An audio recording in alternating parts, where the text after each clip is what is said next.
In this episode in our Controversies of the JFK Assassination series, we look at the reasons why people believe in conspiracy in spite of the lack of real evidence to support such a belief. Obviously, some people would say if there's smoke, there's fire, smoke being evidence. But in fact, the reasons why people have come to the conclusion that there must have been a conspiracy in the JFK assassination is largely not to do with evidence at all, but other factors which were present during that time in American history and have been rather curious but important reasons that have arisen in the years since 1963. Now, some of these items on the list that I'm going to give you, I must credit to Lachlan Bloom, a professor of law in Texas, who was part of a panel that was analyzing the Warren Commission on the 50th anniversary of the assassination in 2013. But I will also have some reasons of my own. First of all, let's look at some of Professor Bloom's reasons. One of the reasons is that very few people have bothered to read the Warren Report. It's a single volume. It's very well written. It's very powerful in its defense of the theory that one man shot the president, and only one man. But very few people have read it, as Professor Bloom pointed out. And he also pointed out that by 2013, there was a remarkable book by Howard Willans, History Will Prove Us Right. Willans was the Justice Department representative on the Warren Commission in 1963-64, and he wrote a history that was published in 2013. But very few people have read either of those highly detailed and largely academic books that happen to be written by lawyers, but were quite respectable from an historian's point of view. Another reason why people believe in conspiracy, as Professor Bloom points out, is that now that we've gone almost 60 years since the assassination, people still talk about the possibility of a conspiracy. In other words, one could argue that 60 years is a long time not to demonstrate the existence of a conspiracy. So if anything, the passage of time should cause people to disbelieve in conspiracy.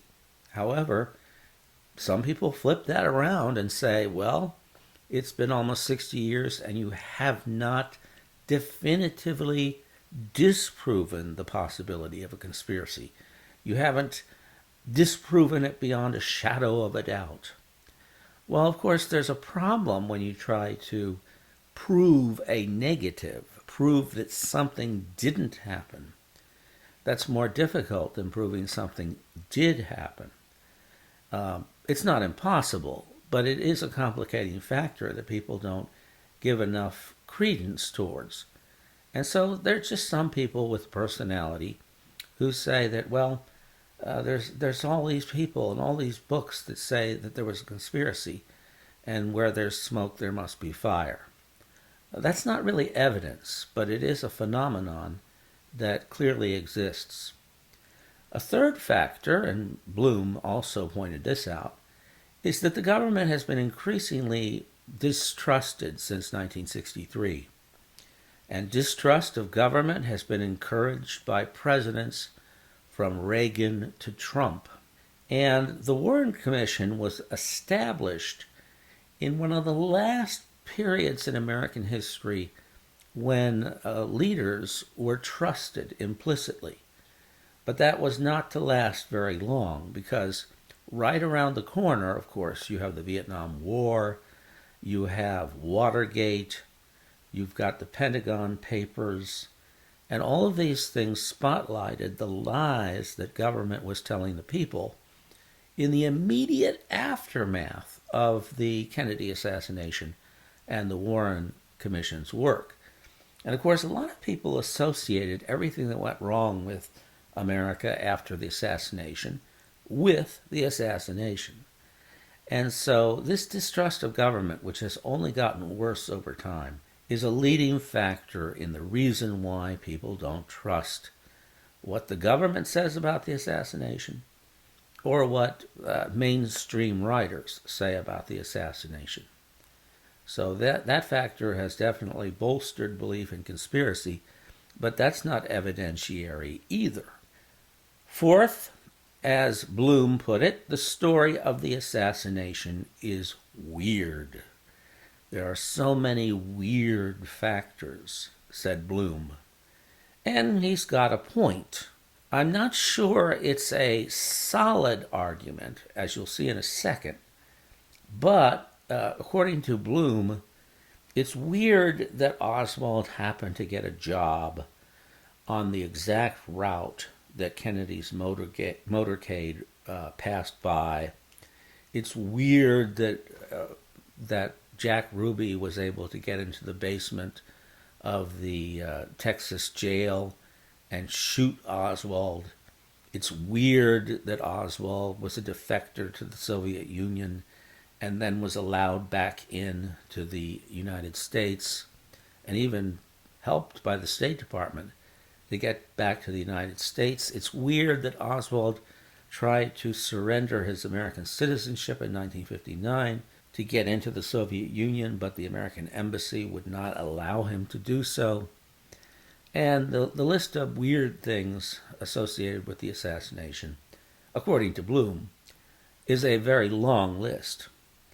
Well, the reason I don't agree with Bloom here is because things naturally seem weird when something momentous happens and you can see a certain distribution of facts that had to come together in order to make this momentous thing happen.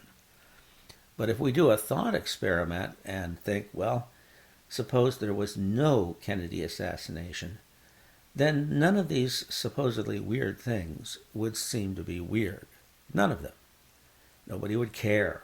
And so this is kind of a stretch in my view, but it does have a certain logic. I would argue that the continued delay in releasing the JFK documents that Congress in 1993 agreed should be released by 2017 is another factor encouraging belief in conspiracy. What is the government trying to hide?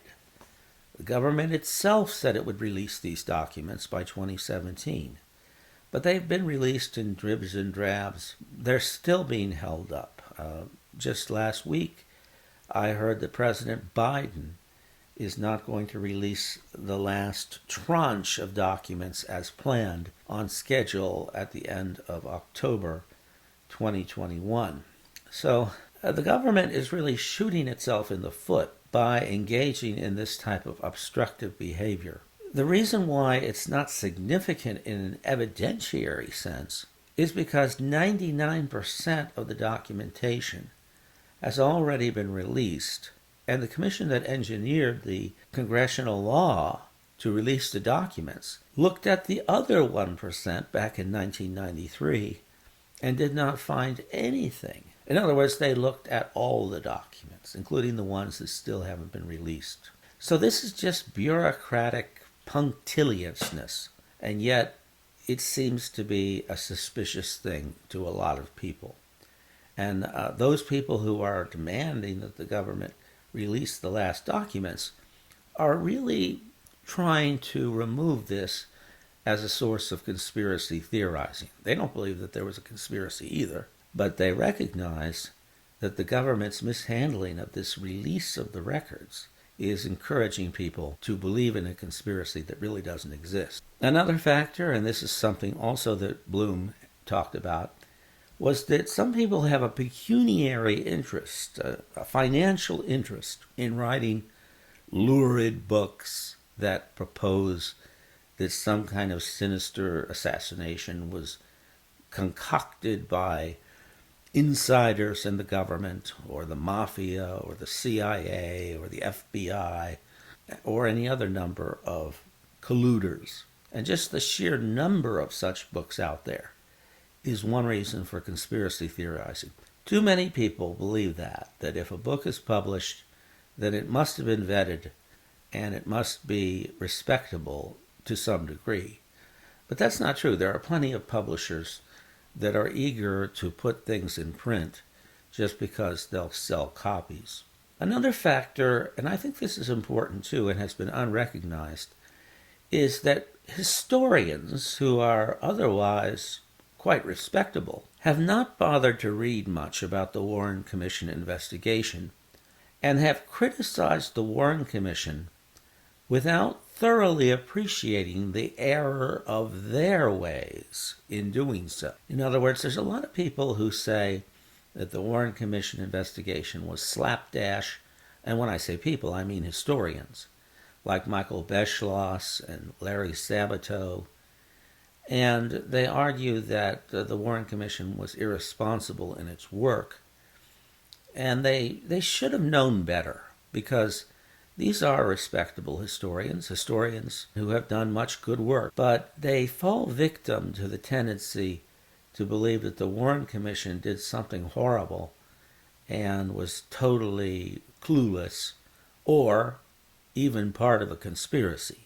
Now, Beschloss and Sabato don't say that, but they do criticize the Warren Commission for a slapdash job, when in fact the Warren Commission did a perfectly legitimate job, and its findings have stood the test of time.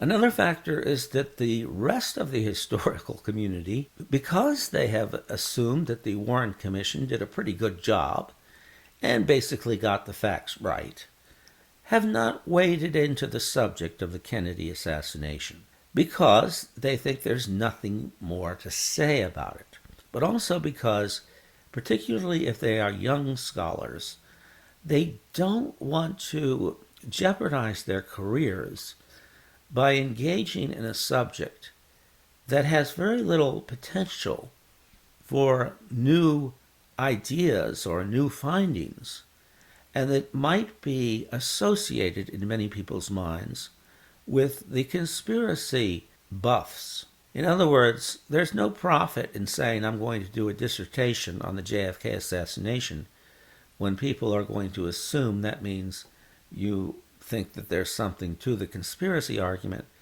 and most historians committees think that that's just crazy. So it is crazy, but there are avenues for research, as this series shows, that would spotlight the reasons why people believe in conspiracies in spite of the facts. And unfortunately, historians have run from this subject because there doesn't seem to be much profit to the building of a career upon it.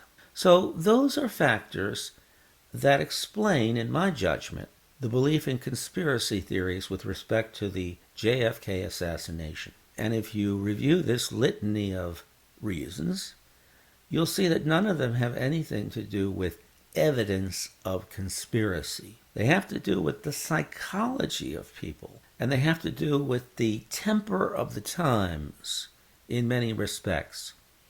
But they also have to do with unfortunate reactions by people like historians, and greed in the form of conspiracy writers who know that what they are writing, or should know that what they are writing, has no scholarly or academic or factual validity. Some of them, I guess, don't know that, but they certainly weren't trained to be professional historians. And maybe just because a lot of Americans like to believe in conspiracy. But also this distrust of government, which has lasted a long time. We'll talk about Oswald's life, which is part of the argument that the assassination is weird in so many ways. And we'll see whether that holds up. Whether Oswald's place in the assassination story is really all that weird. And so we'll talk about that in one of our controversy series. Until then, Thanks for joining us today. Bye-bye.